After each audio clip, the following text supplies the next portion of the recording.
Hey guys, it's Damien. Welcome back to Marketing Food Online podcast. I'm super excited. I've got a really informative podcast today, and it's in regards to getting your product into either like a Whole Foods, a fresh market, or a local retailer. I'm going to give you a couple of tips and pointers that helped me get into a fresh market here in the local area that I'm in, and I'm going to give you some explanation on kind of how it works and what I would recommend you do. So let's get the podcast started.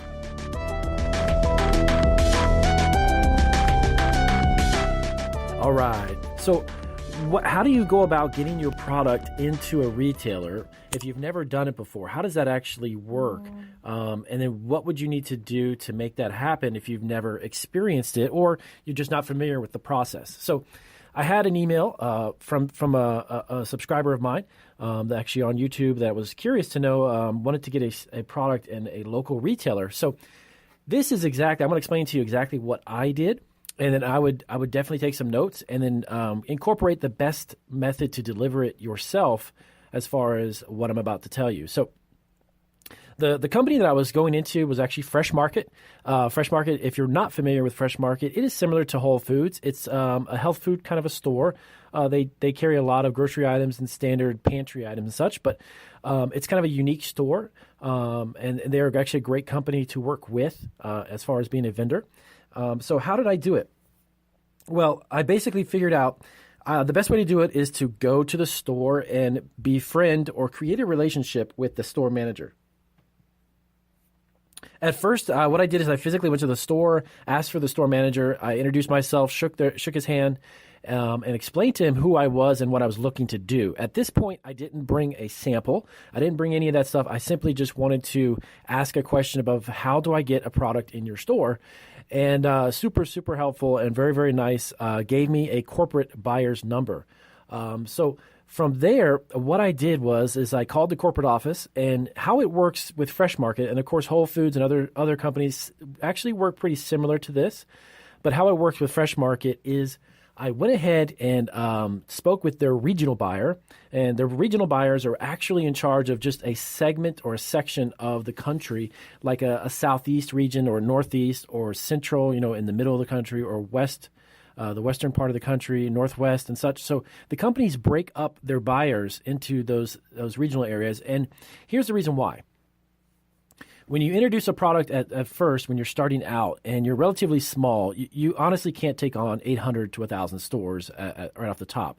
That's just not how it works. Plus, certain products sell better in certain areas of the country. Not everything, believe it or not, if you're not aware of this, not everything you see at your local, let's say Whole Foods or Fresh Market, is actually identical to what you see in one in California. If you live in Georgia or if you live in New York, there's different items because they just sell better regionally. That's just how it works. And actually, every retailer is like that. Home Depot and Lowe's, and if it's not just food, everybody works that way. So what they'll do is they'll rely on the regional buyer to bring in at a low scale a new product, and they're not sure if it's going to sell yet. So they're going to say, look, I'm going to give you 5 local stores, but here is the stipulation. Here is some things to think about. You're a new product, so I need you to demo it. You need to demonstrate your product, and I'm going to give you 5 stores, and I need you to demo it on the weekends. So between the span of a couple of months, I need you to work into your schedule on Saturday or Sunday or both days. You need to go to the store. You need to schedule with the store manager. When is a good time to demo? Because you got to understand there's a lot of other companies that are demoing their products, and you need to organize that and fix that and get it set for that specific store with that specific store manager, okay?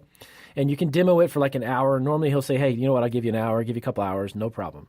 So what you do is you set up a table, you take your product, you need to bring enough product to sample that you're going to give out completely free, and then you need to bring a lot of product that's packaged that you want to sell. Because if you have a customer sample your product and they love it, well, they're going to want to buy it on the spot. So you set up your table. Fresh Market had us, my wife and I actually, the two of us, my wife and I set up the tables every weekend. We would go into these 8 stores and set up a table, put a tablecloth, business cards, everything you need to promote yourself. And you have to be outgoing. So if you're the kind of person that's not necessarily willing to set up a table and talk to people and promote your stuff, you're not that passionate about it, I wouldn't recommend going this route. Like I said, there's a lot of other ways to sell your product, and you can do it online where you're not having to sample it and such. But if you want to really get into retail stores and you want to get locally and start small, this is what they're going to have you do. So We set up a table. We bring in maybe 3 or 4 dozen pounds of a product. Dozen pounds, I'm sorry. Bring in a few pounds of the product, and then we would bring a few dozen bags to sell of the candy that we were making. So we sample it out and we demo it a couple hours, and we go to the next store. So usually we would do about 2 or 3 stores on a Saturday and maybe 2 or 3 stores on a Sunday. So we actually had 8, if I'm not mistaken. It was 8 stores. This was a couple years ago. So that's how they started. And then what happens is the buyer would begin to track your products through the barcode and see how it sells. So then the buyer would actually call you and say, look, I'm going to place an order. I need store this, store A, B, and C. All of them have to have 2 cases of each flavor. And then they place an order and they pay you. So that's kind of a most simplistic way of how it worked with us. From my own example, my own experience, that's how it worked with our candy product. Now, many stores may operate differently, slightly a little bit different in regards to having you promote it. Maybe they require you to be there every weekend or at one store for Saturday and Sunday. It's really dependent upon the company itself and how they operate. But in a nutshell, that's how you begin to get your feet wet, and you get your feet in the front door to try to begin to take on more stores, okay? If you've got 8 stores and your product's selling well and the buyer sees over the span of maybe 5 or 6 months, they're like, wow, this product is great. Can you do more stores, or can you take on more? And then from there, you need to figure out, can you or can you not? I would highly recommend you be honest with yourself, which in turn be honest with the buyer. Because if they say, look, can you take on 100 stores? You say yes, and then you've got issues with, filling up 20 stores, and you've got 80 stores that are still pending, and you can't fill them, well, then that's going to be a problem. Just, you got to understand that you got to be prepared to understand how to scale the business and how to make it larger and how to produce more of your product. So keep that in mind, and that's your objective. Obviously, you don't want to have 8 stores. You want to have 800. So, but you got to figure out how does your product made? Can you get a co-packer to make it? Can you produce it? If you're not, maybe you have your own facility. Maybe you're doing it yourself, and that's perfectly fine too. Can you sustain that much growth? So keep in mind all of these factors, okay?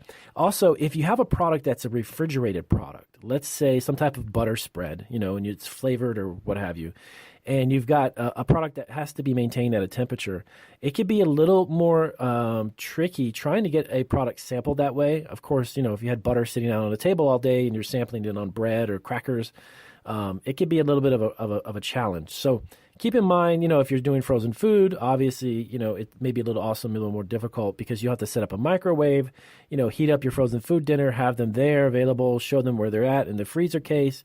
It's temperature sensitive. So just keep all these things in mind. Depending on the type of product, if you have a trail mix, hey, you're good to go. If you have nuts, you're good to go. Potato chips, snacks, some type of chocolate bar. See, these things are not time or heat sensitive or temperature sensitive. So they're a lot easier to demo, and they're a lot easier to sell. So do keep that in mind.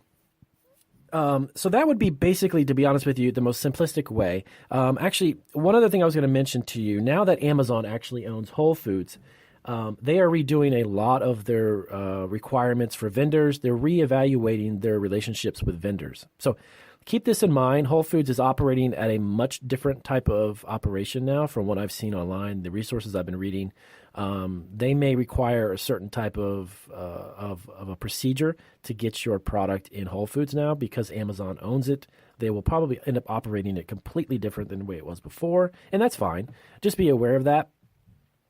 But there is a tremendous amount also of independently owned grocery stores and independently owned stores that in general are much easier to get your feet in the door with as opposed to a lot of these big national chains, because many of them have this is something that you may not be aware of. When your facility needs to fall in line with the requirements for some of these national chains, many of them require a third-party inspection. Okay, and let me explain what that is. That is done by an independent company who will come in and they're going to charge you a minimum of about $2,000 or more to come in and evaluate numerous standards that you need to have in place in your facility, from production to cleanliness to safety to security. All of this stuff will be evaluated, and this independent evaluation will cost you as a company money before you can even submit a product to people like the Walmarts of the world or Target or if it's Kroger, any of these big companies, they all are on board with this same type of inspection. It is not going to be only valid with a Department of Agriculture inspection, but they will have a third-party independent inspection done of your facility. So keep this in mind.